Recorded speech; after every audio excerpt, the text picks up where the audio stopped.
सब कुछ त्याग सकते हैं लेकिन प्रभु को नहीं। वो वैराग्य, वो भक्ति ये किसी व्यक्ति के साधन बल से नहीं प्रकट हुई थी, ये कृपा से होती है। जब हरिजू कृपा करते हैं तब ऐसी वृत्ति प्रकट होती है। बड़े प्रलोभन आते हैं जीवन में, फंसना नहीं चाहिए। कई जगह महंत बनने के लिए देखने सुनने तो लगता है कि बड़ा वैभव, बड़े कई जगह जहां ऐसा हुआ तो रात में उठ के भागते थे।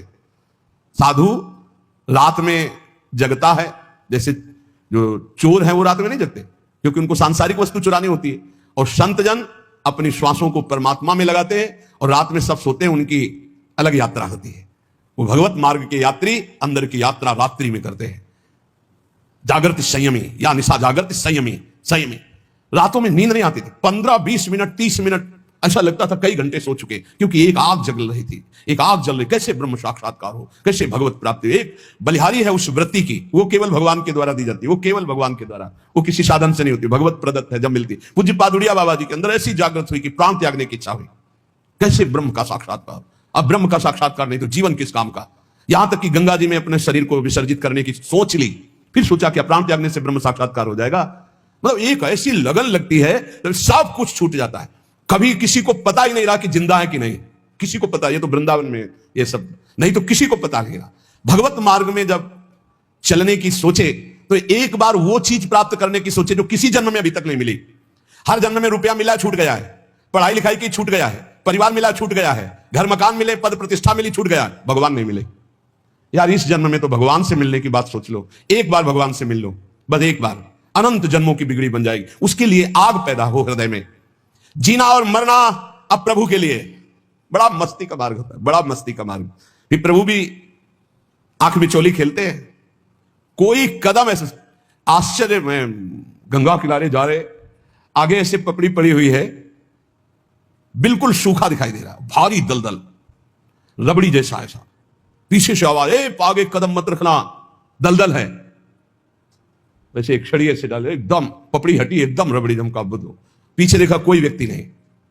हे करुणा निधान, आप सत्य है, जहां जहां मेरा भक्त चलता है मैं पीछे पीछे उसके रहता। अनुब्रजाम में हम नित्यम, मैं पीछे पीछे नित्य रहता हूं उसके। जहां जहां मेरा भक्त पग धरे वहां वहां रखूं हाथ, पीछे पीछे मैं फिरूं, कभी न छाड़ू सा। कदम कदम पर प्रभु का प्यार। जीना मरना केवल प्रभु के लिए। थोड़ी लगन लगाओ, थोड़ी चाह पैदा करो। देखो एक बार युद्ध करके राज सिंहासन पर बैठ गए, अब मौज, अब आनंद लीजिए प्रभु के अनुराग का, प्रभु की कृपा का, प्रभु के दुलार का आनंद लीजिए। मौज का मार्ग तो ये, मौत का मार्ग ये है। संसार में बार बार जनो, बार बार। अब बोलो कितना कष्ट, अभी स्मृति खत्म हो जाए, मान लो एक्सीडेंट हो, गिर जाए, स्मृति खत्म, अब खत्म, मैं कौन कहा, हाथ पैर टूट जाए, ना चल सकते हैं, जबान कट जाए, ना बोल सकते हैं, आंख फूट जाए, नहीं देख सकते, यहां खत्म, सिस्टम ही खत्म।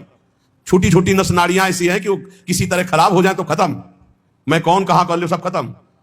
ये पंचभूत बिखरेंगे। ये जो शरीर बना है ना, स्पष्ट अजीब मिट्टी है। मिट्टी, वायु, अग्नि, जल, आकाश, इन 5 से ढांचा बना है। चित जल पावक गगन समीरा, मिट्टी है इसमें। कैसी रचना है भगवान की, इतना प्यारा ये मिट्टी का शरीर लग रहा है मैं ही हूं, और इसी में पूरा राग है। एक बार यार, एक बार हिम्मत करो, नाम जप करते हुए निकलो इस मिट्टी के घेरे से, शरीर के घेरे से। सारा का सारा ज्ञान वर्णन करने पर रहता शरीर ही में है सब। एक बार जीना और मरना प्रभु के लिए ठान लो, एक बार। अब तो आपसे प्रेम करेंगे प्यारे, अब जो होगा सो देखा जाएगा। निकलो प्रभु के लिए, अंदर से राग से निकलो। ये नहीं कि घर छोड़ के भाग लो, हम ये नहीं सिखा रहे। राग छोड़ के, अंदर से, संसार से राग छोड़कर श्री कृष्ण से अनुराग कर लो। मेरे हृदय में केवल एकमात्र कामना रह जाए, प्रभु मिलन। एक बार देखूंगा आपको, एक बार देखो। जैसे ऐसे गर्मी हो रही ना, तो जब गंगा किनारे जहां कुत्ते लाशों को खा रहे, घोर वैराग्य की स्थिति अंदर रहती, ये है शरीर, ये शरीर का अंतिम परिणाम है। बस रात दिन ऐसी धूप में भी गंगा किनारे बैठ करके धारा के नजदीक बहुत आनंद मिलता है, क्योंकि धूप का ज्यादा प्रभाव नहीं पड़ पाता। गंगा जी की लहरें शीतलता प्रदान करती है हर समय। इतना तो जरूर हम कहेंगे कि गंगा जी एक अद्वितीय है, गंगा जी एक अद्वितीय पवित्रता है, गंगा जी एक अद्वितीय मूर्तिमान ज्ञान और वैराग्य की धारा है, और यमुना जी अद्वितीय प्रेम प्रदान करने वाली भक्ति की, रस भक्ति की धारा है। देखो हमारा कितना महान देश है, जहां की नदियां भागवतिक सामर्थ्य प्रदान करने वाली है, जहां का जल साधारण नहीं, भागवतिक सामर्थ्य पक्का। ये अनुभव की बातें कह रहे हैं। गंगा जी साक्षात मूर्तिमान ब्रह्म द्रव है, तो यमुना जी साक्षात प्रेम है। ब्रजाधिराज नंदनाम बुदाब गात्र चंदना नुलेप गंधवाहिनी भवाब्धि बीज दाहिनी जगत त्रय सस्वनी लसत सुधा पयस्वनी। साक्षात अमृत है। ब्रजेंद्र सोनु राधिका हृदय प्रपूर्य मालय और महारसाब्द पूरयो रिवाति तीव्र। देखो हम गंगा यमुना के बीच में विराजमान। कैसे यहो भाग्य, अगर भगवत प्राप्ति नहीं हुई तो कहां प्राप्ति होगी। इसलिए इस जन्म को न्यौछावर कर दो प्रियालाल के चरणों में। उठते बैठते चलते फिरते हर समय नाम जप करो। किसी का किसी भी तरह से मन वचन कर्म से अहित ना होने पावे, नहीं तो हिसाब फिर देना पड़ेगा। जो हिसाब हमारे में आवे उसे भोग लो। हमारा कोई अहित करे तो चुप होकर के भोग लो। दूसरे का अहित मत करना, खूब नाम जप करना। अगर हमारी कोई ऐसी घटना भी घटती है तो उस समय भगवान शरणागत वत्सल हमारा परम कल्याण कर देते हैं। हमें हर समय नाम में रहना है, पता नहीं कब क्या हो जाए। बात बिल्कुल हमारे बात को समझिए। सत्संग, भगवत शरणागति, गुरु कृपा, ये सब भगवत प्राप्ति करा देते हैं। पर हमें लगता है कि आनंद की अनुभूति वर्तमान में हो जानी चाहिए। इसलिए डट के नाम जप करो। पता नहीं कब कौन सी घटना घट जाए, कौन सा शरीर का कौन सा अंग साथ देना बंद कर दे। बहुत विचित्र है। एक क्षण में दिल, एक क्षण में पैरालिस, क्या कहते हैं, एक क्षण में कुछ भी निकल सकता, कुछ भी। व्याधि मंदिरम शरीरम व्याधि मंदिरम, एक से एक भयानक रोग है, एक से एक। सबसे ज्यादा परेशानी हो जाती है जब चिंतन बिगड़ जाता है। जब रोग होता है ना तो चिंतन बिगड़ जाता है। अर्थ की व्यवस्था करना, अब किस डॉक्टर से मिलना है, अब क्या कराना, भगवत चिंतन चला गया। एक एक वृत्ति को संभाल करके प्रियालाल में लगा दो, इसी जन्म में भगवत प्राप्ति हो जाएगी। मान लो भगवत प्राप्ति बिल्कुल कठिन नहीं है। कठिन है संसार का राग छोड़ना, और यह छूट ही जाएगा प्यारे। सुत बनितादि जान स्वार्थ रत ना करुणे सवीते अंतय तो तजेंगे पामर तू न तजय वहीं ते मन पचितई है और सर्विते। खूब नाम जप कर लो, मेरी प्रार्थना मान लो। सब ज्ञान का ज्ञान नाम जप है। सब बड़े बड़े महापुरुष जो भी नाम जापक है, वो नाम चाहे ओम हो, चाहे राम हो, चाहे कृष्ण हो, चाहे राधा हो, चाहे दुर्गा हो, चाहे मां हो, चाहे वो सब उसी अनंत के नाम है, उसी अनंत महिमा। बिना संसार का चिंतन छोड़े और नाम जप के आज तक किसी का मंगल नहीं हो सकता, ना हुआ है। कोई भी ऊंचाई पर चढ़ा है तो नाम जप के चढ़ा है, भजन से। इसलिए डट के भजन करो, किसी की बात मत सुनो। अरे आजकल ऐसे नास्तिक लोग हैं जिनके करोड़ों लोग बात सुनने वाले। नास्तिक लोग हर संत की उपहास कर देना, हर शास्त्र का उपहास कर देना, हर संत के सिद्धांत का उपहास कर देना, बोले नाम जप से। अरे आज तक इतिहास साक्षी है, चाहे गुरुवाणी उठा के देख लो, चाहे जितने भी शास्त्र, सब में भगवान की चिंतन और भजन की महत्ता है। भजन नहीं तो और क्या जीवन में है। प्रवचन वही सुनो, तस्मात् शास्त्रम प्रमाणम थे। शास्त्र प्रमाणित होना चाहिए, भगवत चर्चा से युक्त होना चाहिए। भगवान नाम गुण रूप लीला धाम मनमानी आजकल बोलना शुरू हो गया है। इसलिए हम कह रहे हैं हाथ जोड़कर प्रवचन बहुत संभाल के सुना जाए, जहां से हमारी नाम में रति हो, भगवान के चरणों में रति हो, इंद्रियों का संयम किया जा सके, संसार के राग को मिटाया जा सके, गंदी आदतें गंदी बातें मिटाई जा सके, उसे सत्संग कहते हैं। यह प्रमाण देना है भजन की वृत्ति बढ़ाने के लिए। आज शास्त्रों का खंडन किया जाता है, आज सतमार्ग में वो ऐसे ही भजन नहीं कर रहे। इसलिए भाई विश्राम, आनंद आज तक शास्त्रों में जहां मिला है वो भगवान के नाम में, भगवान के धाम में, भगवान के चरण में, भगवान की गाथा कथन श्रवण में। आजकल का ऐसा चल रहा है, अब चूंकि पता नहीं था ना हमें तो अपनी धुनी में थे, आज हमें पता चलता है भगवान के साकार उपासना की अवहेलना, भगवान की श्री विग्रह की आराधना की अवहेलना, भगवान नाम की अवहेलना, भगवत धाम की अवहेलना। पता नहीं कहां से ज्ञान प्रकट हो गया नया। अब ज्ञानी कहें कि अज्ञानी कहें, अब पता नहीं इनको। इसलिए भाई प्रवचन से बचो। आज प्रवचन एक हमें भटकाव की तरफ ले जा रहा है, जो हमारे सत्य सनातन धर्म से बिल्कुल विलग करता चला जा रहा है, बिल्कुल नाटक होता चला जा रहा है। हम निंदा नहीं कर रहे, पर हम बचाव पक्ष की बात कर रहे हैं कि सत्संगियों बचो, बचो। आज केवल मनोरंजन हो रहा है, आज केवल दिखावे की बातें हो रही। कोई बिरला ऐसे जो भगवत मार्ग में चलना चाहता है, नहीं तो थोड़ी देर मनोरंजन हो जाए, चलो चलते हैं, तो बस। ये शास्त्र मनोरंजन के लिए नहीं, ये भगवत प्राप्ति के बहुत कीमती समय, बहुत शांत। चित्त की वृत्ति का संस्कार जब मिट जाए और एक एक वृत्ति प्रभु में लग जाए, तब संतोषजनक स्थिति आ गई। मान लो अब चिंता करने की जरूरत नहीं। चित्त की एक एक वृत्ति जो भोगों के संस्कार से युक्त है वो मिट जाए और हमारे हृदय में इष्ट का चिंतन सतत चलने लगे, तो बोले अब संतोषजनक स्थिति आ गई। इस स्थिति में यह सब नष्ट हो जाता है। लज्जा, घृणा, कुल, सील, मान, देह भाव, घर का अभिमान, भोगों की लालसा और यहां तक कि मोक्ष की चाह, ये सब हट जाती है। फिर सुनो, चित्त की वृत्ति का एक एक जो प्रवाह भोगों की तरफ है, उसका संस्कार मिट गया भजन के बल से, और हमारा स्वाभाविक भजन हृदय में चल रहा है। अब यह संतोषजनक स्थिति है। अब भ्रष्ट नहीं होगे। जब निरंतर बिना प्रयास के भजन चलने लगे, उठते बैठते चलते फिरते खाते पीते सोते, जैसे हम अभी भजन करने का प्रयास करते तो हमारी वृत्तियां भोगों में जाती हैं। भजन के बल से जब वो प्रवाह मिट जाए और स्वाभाविक वृत्तियां भजन में जाने लगे, तो बोले ये संतोषजनक स्थिति है। अब आप पतित नहीं होंगे, अब आप भ्रष्ट नहीं होंगे, अब आपके ऊपर माया अपना प्रभाव नहीं दिखा सकती। तो ये चीजें नष्ट हो जाती है। ये जितनी बातें हैं, ये अगर ये नष्ट नहीं हुई तो अभी आपका निरंतर भजन नहीं चल रहा, अभी संतोषजनक स्थिति नहीं है। क्या? लज्जा। तिलक लगाएंगे, कंठी बांधेंगे, लोग क्या कहेंगे? हे, शर्म करने की ये बात है। लोग यही तो कहेंगे कि बड़ा भगवान का भगत बनता है। ये कोई बुरी बात थोड़ी, ये तो मेरा सम्मान है। इतने बड़े भगवान के दासत्व से युक्त मुझे भक्त कहा गया, ये कोई निंदा की बात है? बोले नहीं, लोग कहते हैं कि अरे तो बड़े भगवान के भगत बनते हैं, देखो तिलक लगाए, कंठी लगाए, तो ये निंदा की बात है? कितनी बुद्धि खराब है तुम्हारी। अगर आप तिलक लगाए हैं, कंठी बांधे हैं, तो ये कोई निंदा की बात है? अरे तो सौभाग्य का विषय है। अगर प्राणों पे भी आ जाए तो कंठी तिलक बंधा हुआ हमें भगवान की प्राप्ति होगी। कंठी तिलक अगर हमारे गले में बंधा हुआ तो हमें चिंता नहीं करनी। हमें अपने, यही तो बात रह गई है, जरा से चंद रुपए के लिए हम कंठी तोड़ के फेंक देंगे, क्योंकि वो ऑफिस में नहीं जाने देंगे। हे, परमात्मा की ऑफिस में जाने के लिए हम तैयारी की, क्यों नहीं जाने? सोने की जंजीर पहनने के लिए रोक है क्या? तो तुलसी की कंठी पहनने के लिए क्यों रोक है? यही समझना है हमको। हम अपनी निष्ठाओं से गिरते चले जा रहे हैं, पतित होते चले जा रहे हैं। अकबर ने कहा था, हरिराम व्यास जी के प्रिय शिष्य मधुकर शाह जी और बहुत से राजा बेटे सब तिलक कंठी धारण किए, कल कोई भी तिलक लगा के आएगा, गरम लोहे के गोले से उसका मस्तक दाग दिया जाएगा, फरमान जारी कर दिया। तो जो कमजोर हृदय के थे उन्होंने कहा, अरे भाई तिलक नहीं लगाएंगे, जय दिन तक ये बादशाह है, दरबार में बिना तिलक के चले जाएंगे, कौन प्राण दे? कोई बहुत जो भावुक थे उन्होंने कहा, भाई हम सूखी रज लगा लेंगे, दिखाई नहीं देगा, तो बात भी बन जाएगी कि गुरु आज्ञा का भी पूर्ति हो जाएगी और बादशाह का भी फरमान जो है उससे बच जाएंगे हम। मधुकर शाह जी ने सोचा, ये अखिल कोटि ब्रह्मांडों के बादशाह के दासत्व का तिलक है, गुरु जी ने दिया है, और एक मुल्क का बादशाह यदि हुक्म करता है मैं इसे मिटा दूं तो फायदा क्या होगा? ये निष्ठा रखो, निष्ठा, इसका बहुत बड़ा महत्व है, बड़ी निष्ठा में सामर्थ्य है। उन्होंने कहा, आज मैं अपने प्राण त्यागूंगा गुरु जी की आज्ञा के लिए, तिलक लगा के जाऊंगा, और वो बादशाह है, ऐसा करेगा, कर सकता है, लेकिन जब तक भुजाओं में ताकत है मैं मारूंगा, और जब मैं हार जाऊंगा तो मुझे मार देगा, लेकिन मैं अपने गुरु और बादशाह ईश्वर के तिलक को नहीं मिटा सकता। ये हमारे अखिल कोटि ब्रह्मांडों के बादशाह ईश्वर का तिलक दासत्व का है।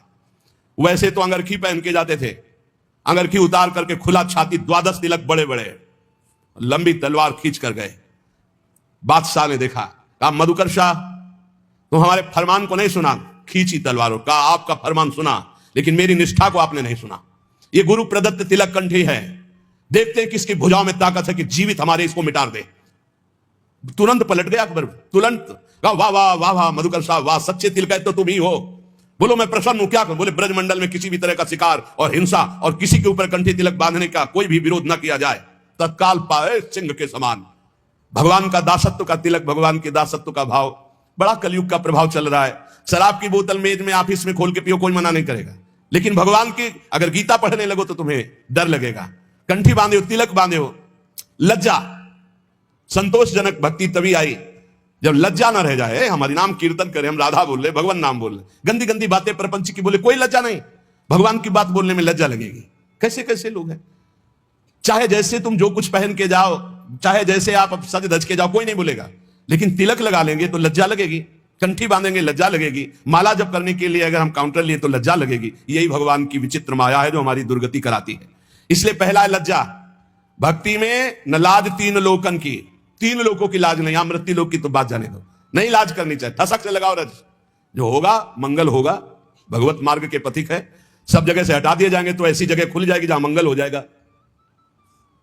कानपुर जिले में नरवल है, बहुत गरीब ब्राह्मण थे, अपनी निष्ठा से रहते थे, प्रसिद्ध थे वो निष्ठा से। आज अष्ट धातु का मुरली मनोहर जी का मंदिर बना है अंदर, और बड़ा विशाल बाहर जो अन्य उससे अष्ट धातु का मंदिर, अष्ट धातु के ठाकुर, और ऐसे कीर्तन सब चलता रहता। उन्हीं के घर में खुदाई में न जाने कहां से कितना धन निकला, सब वैभव ही वैभव। जैसे पीली मिट्टी ऐसे सोने की खाने हैं इस पृथ्वी पे, सोने की, चांदी की, रत्नों की, हीरा जवाहरात की, उसके भरोसे रहो। धनी हो जाना कोई बड़ी बात है क्या? जब सब रास्ते बंद हो जाते तो एक रास्ता खुला होता है परम धनी का, पर वो रास्ता पता नहीं होता, इसलिए सब परेशान होते हैं। अगर उस महाधनी का रास्ता मिल जाए तो तुम निहाल हो जाओगे, निहाल हो जाओगे। बड़ी अलौकिक उसकी, बड़ी अलौकिक उसकी रीति है देने की, बड़ी अलौकिक रीति है। उसे गांव में कहते हैं, गांव की भाषा में, कि देता है तो छप्पर फाड़ के देता है। नहीं कहते ना, जब ऊपर वाला देता है तो छप्पर फाड़ के देता है, ऐसा ही कुछ देता है, पक्का समझ लो। लज्जा मत करो कि हमारी ये, अगर ये तिलक कंठी और ये सब, और अगर हम ये लगाएंगे तो फिर क्या होगा। वो बादशाह देख रहा है अनंत ब्रह्मांडों का। अरे इतना तो कितना सुंदर लगता है जब भगवान का तिलक लगा करके कोई नाम जप करते हुए दिखाई दे, लगता है इसकी चरण रज माथे पे रख ले, वो पावन दिखाई देता है। भगवान का तिलक नहीं है, दुनिया के और भाव बनवाए घूम रहे हो, तो इससे कोई सुंदरता है क्या तुम्हारी? इससे सुंदरता नहीं। दुनिया के चाहे जितने भी श्रृंगार कर लो, जब तक तुम्हारा ब्रह्मचर्य ठीक नहीं, चरित्र ठीक नहीं, भजन ठीक नहीं, तो तुम्हारे चेहरे पे आकर्षण नहीं होगा। पक्का बहुत बुरा लगता है चेहरा, जो विषयी चेहरा होता है ना, पाप करने वाला, पापाचरण वाला, वो चाहे जितना पाउडर थोप लो, चाहे जितनी भौं बनवा लो, दूर से दर्शन में सुख नहीं मिलता। और जो सात्विक चेहरा होता है, शत्रुगुण भजन परायण है, वो भले कैसे भी हो, उनके दर्शन में सुख होता है, आत्म सुख होता है। इसलिए लज्जा का पहला त्याग होता है। दूसरा, घृणा। हम ये कहते हैं कि जो गलत आचरण करते हैं, हमें उनसे घृणा नहीं करना है। अगर उनके गलत आचरण छूट जाए तो बहुत अच्छे हो सकते हैं। शराबी की शराब छूट गई तो शराब घृणा योग्य थी, शराबी थोड़ी था। शराब छूट गई, बहुत अच्छा आदमी हो गया। मांस खाना छूट गया, बहुत अच्छा आदमी हो गया। वो चोरी करना छोड़ दिया, बहुत अच्छा आदमी हो गया। हमें घृणा नहीं करनी, हमें प्रीति करके जिनसे घृणा करवानी, उन पदार्थों से, उन क्रियाओं से, उन वस्तुओं से घृणा करा के उसे महान बनाने का रास्ता देना। भक्त कभी किसी से घृणा नहीं करता, वो उन कारणों को छुटवाता है जिससे वो घृणा का पात्र बन रहा है। तो वो तभी छूटेगा जब हमारी प्रियता होगी उस पर। सब जीवन शोक प्रीति। तीसरा है कुल। कुल का अहंकार नहीं होना चाहिए, इससे कुछ नहीं होता। जो कुलाभिमानी है, जाति अभिमानी है, इससे कुछ नहीं होने वाला। ये संस्कृति आवागमन का हेतु ही है, जाति अभिमान है, कुल अभिमान है। अपने धर्म का पालन करो, अभिमान मत करो। सबके समान पांच भौतिक शरीर है, सब में समान भगवान का अंश विराजमान है, अलग अलग सेवाएं, अलग अलग व्यवहार है, लेकिन आप घृणा मत करो, आप अभिमान मत करो अपने ऊपर। जाति पाति कुल कलम धर्म व्रत संस्कृति हेतु अविद्यानाशी। सेवक जी महाराज कह रहे सेवकवाणी में, यह अज्ञान है, यह अविद्या है। यदि जाति पाति कुल आदि का अभिमान करे तो यह अविद्या है, आवागमन में फंसा देगी। उसके हृदय में मान की लालसा खत्म हो जाती है। जो निरंतर भगवत भजन करता है वो सभी मान प्रद आप अमानी। कोई उसको प्रणाम करे तो अच्छा नहीं लगता, लेकिन वो दूसरों को प्रणाम करने में बहुत सुख का अनुभव करता है। दूसरे को सम्मान देना, दूसरे को प्रणाम करना, सबसे छोटा अपने को मानना, यह भजन करने वाले का लक्षण होता है। और देह भाव, ज्यादा देह प्रियता नहीं होनी चाहिए। देह भगवत सेवा का पात्र, इसलिए इसे संभाल के तो रखना है, क्योंकि अपने लोग वैष्णव हैं। भगवत सेवा इसी शरीर से होती, भजन इसी शरीर से होता है, हम कीर्तन इसी शरीर से करते हैं, संत सेवा गुरु सेवा इसी शरीर से होती, इसलिए इस शरीर को हम प्यार करते हैं। लेकिन हमारा प्यार मैं शरीर हूं इस भाव से नहीं, ये शरीर प्रियालाल की सेवा का पात्र है, इसलिए शरीर से ज्यादा प्रियता रखना ये दोषों को जन्म देने वाला है। जहां हम इस पर अभिमान करते हैं मैं पुरुष तो स्त्री आकर्षण, जहां हम अभिमान करते हैं मैं सुंदर तो नाना प्रकार के दोष। देहाभिमान ही संस्कृति का मूल चक्र है। देह को प्यार करना है, लेकिन ये भगवत सेवा पात्र है, ये मानकर, ना कि मैं मानकर प्यार करना है। गेह, घर, जैसे हम मंदिर में रहते हैं ऐसे हम घर में रहते हैं। घर श्री ठाकुर जी का है, हम सेवा भाव से वहां विराजमान। मेरा घर नहीं, इसलिए भक्तजन अपने घरों का नाम रखवा देते, प्रिया कुंज, राधा केली कुंज, गोपाल भवन, कृष्ण सदन, ऐसे नाम रखवाते। ये प्रभु का मकान। किसका मकान? बोले प्रिया कुंज है, ये प्रियाजू की कुंज है। आप कौन है? प्रिया कुंज के सेवक हैं। नाथ सकल संपदा तुम्हारी, मैं सेवक समेत सुतनारी। और भोग, जितनी भोग सामग्री सब प्रभु के भोग के लिए, हम तो प्रसाद पाने वाले हैं। और ऐसा भक्त मोक्ष की भी अभिलाषा नहीं रखता। अपने प्रियतम के प्रति पूर्ण सब कुछ न्यौछावर करके उसको दिव्य भाव की प्राप्ति होती है। सब कुछ प्रभु को समर्पित कर दिया तो क्या मिला? दिव्य भाव। भाव में डूबा हुआ, भावोत्सवेन भजताम रस काम धेनुम, भाव में डूबा हुआ है, दिव्य दिव्य भावनाएं कर रहा है। प्रियाजू को कभी भोग लगा रहा है, कभी झूला झुला रहा है, कभी प्रियाजू को स्नान करा रहा है, कभी श्रृंगार करा रहा है। बड़ी भावनाओं में सुख वृत्ति, ये फल मिलता है सर्वस्व समर्पण से। भक्त के काम क्रोध और अभिमान ये सब दिव्य हो जाते हैं। बड़े बड़े जीवन मुक्त मुनियों के लिए भी जो दुर्लभ है, वो रंग रंगीले छैल छबीले प्रभु के प्रेमियों के अलग ही रास्ते हो जाते हैं। इनको क्रोध भी आता है प्रभु पे, ये गुस्सा भी करते हैं, क्योंकि इनके प्रभु है ना। जैसे ग्वारिया बाबा सखा भाव से, जा अगर मेरे बिना तेरा काम चल जाता है तो तेरे बिना मेरा भी काम चल जाएगा। जा आज से न तेरा भजन करेंगे न तेरी बात करेंगे। ये अंदर की बात। कोई संत भजन करते रोक देते, अरे काहे को भजन करते हो, बड़ा निष्ठुर है, 20 वर्ष हो गए भजन करते हुए, आज सामने नहीं आया। पर सब जानते थे कि बाबा बड़े भाव वाले, आज पता नहीं कौन सा भाव ठाकुर जी के ऊपर है कि ये बरस रहे ठाकुर जी के ऊपर। शाम तक न खाना न पीना, ऐसे ही बस नाराज है ठाकुर जी से। तो ऐसे सिद्ध पुरुष का कैसे चिंतन चल? वो कह रहे हैं भजन नहीं करेंगे, एक क्षण भी भजन का ताता नहीं टूट रहा है। आएगा ना तो बात नहीं, पक्का आएगा, हमारे बिना रह नहीं सकता। और आएगा तो बात नहीं करेंगे, बोलेंगे नहीं, छुएंगे भी नहीं, देखेंगे भी नहीं। तेरे बिना चल जाता है ना, मैं नहीं बोलूंगा। सामने ठाकुर जी भाव में उनके, एक क्षण भी ठाकुर जी से बिलग ले और कह रहे थे कि मैं भजन नहीं करूंगा तुम्हारा। शाम के ठाकुर जी पीछे से आवाज, ए सारे ग्वारिया। बाबा 60-70 वर्ष के थे। ऐसी मेघ गंभीर वाणी, ये तो मेरे यार की वाणी। पीछे मुड़ के देखा, कमर में हाथ रख के वही ठसक, तिरछी चितवन, पीतांबर, अनंत बिजलियों की सी कांति चमक रही पीतांबर। लालजू महाराज फेट में मुरली। ए ग्वारिया, तू नाराज है? अरे मेरा यार, दौड़ पड़े, गले लगाया, एक फिर एकदम याद आया, फिर मान धारण हुआ। ये हमने तो नियम लिया था, इसको देखेंगे नहीं, बोलेंगे नहीं, बोल भी दिया, गले भी लगा दिया, चलो पर अब नहीं, चल दिए। ठाकुर जी पीछे से अचला पे, ए बाबा, इतनी व्याकुलता तुमने कभी नहीं की, इसलिए मैं नहीं प्रगट में मिला। आज व्याकुलता की याद मिल गया, आज से पक्का वादा करता हूं, जब बुलाओगे तब आ जाऊंगा। बाबा नाराज मत हो। ऐसे भक्तों के पीछे, भक्तों का क्रोध भी अपने ही आराध्य देव के प्रति होता है, काम भी अपने आराध्य देव के प्रति होता है, लोभ भी आराध्य देव से, सब विकार भगवत स्वरूप हो जाते, दिव्य हो जाते हैं। एकमात्र भगवान से जिनका चित्त जुड़ गया है, उनके अंदर कामना जागृत होती। काम का तात्पर्य होता है कामना जागृत होती है, एक बार हृदय से लगने की, एक बार मिलने की, एक बार देखने की। वो काम से पीड़ित होकर, अर्थात काम माने कामना, इस चाह से, इस कामना से पीड़ित होकर रोकर पुकारते हैं, हे देव, हे दैत, हे भुवनैक बंधो, हे कृष्ण, हे चपल, हे करुणैक सिंधो, हे नाथ, हे रमण, हे नयनाभिराम, हा हा कदानुभवितासि पदम दृशोर्मे। भक्त की कामना, हे देव, हे प्रीतम, दैत्य माने हे प्रीतम, हे विश्व के एकमात्र बंधु, हे हमारे मनों को अपनी ओर बरबस खींचने वाले, हे चपल, हे कृष्ण, हे करुणा के एकमात्र सिंधु, हे नाथ, हे रमण, हे नयनाभिराम, हा हा, तुम कब हमें अपने दर्शन दोगे, तुम कब हमारे दृष्टिगोचर होगे। परम पावन काम हो गया। जो कामना जगत में थी वही मुड़ी और प्रभु के लिए व्याकुल हो गई। जैसे भोरी सखी व्याकुल होकर रो रो कर पुकारती, हा प्रियाजू, मुझे अखिल ब्रह्मांडों का कोई सुख, कोई पद, कोई भोग नहीं चाहिए, बस एक बार मंद मंद मुस्कुराती हुई, लट को फहराती हुई, संभालती हुई, आप आ जाओ, एक बार देख लो। जब उपासक के हृदय में भगवत मिलन की कामना जागृत होती है तो सब काम भस्म हो जाता है।